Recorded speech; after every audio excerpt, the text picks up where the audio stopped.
L'humérus est un os long, asymétrique, qui appartient au squelette du bras et qui participe à la mobilisation de l'épaule et du coude. On voit que l'humérus est constitué d'une extrémité portant une surface sphérique. Nous dirons donc que l'extrémité portant une surface sphérique est orientée en haut. La surface sphérique regarde en dedans et le bord le plus tranchant regarde en avant.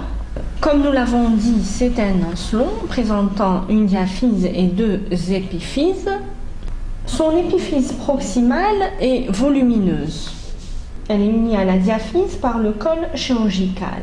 Au niveau de l'extrémité proximale, il y a trois tuberosités, dont une est articulaire. On la voit ici, c'est la tête humérale. C'est une surface sphérique, un tiers de sphère, encroûtée de cartilage hyalin, limitée par le col anatomique qu'on voit ici.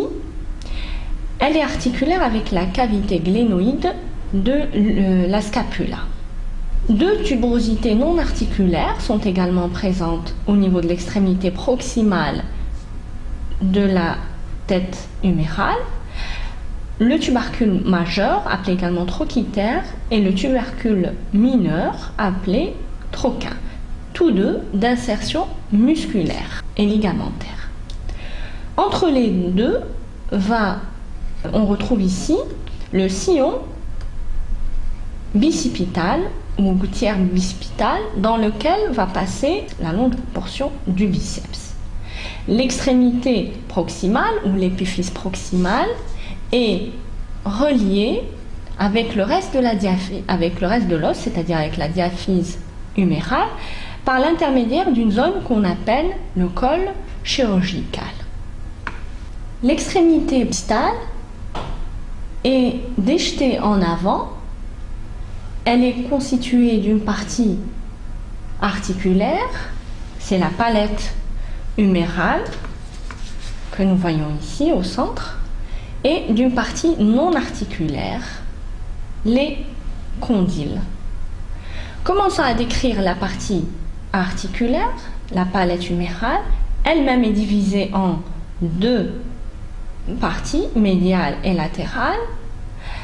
La partie médiale est appelée la trochlée humérale, en forme de poulie, encroûtée de cartilage et articulaire avec l'ulna.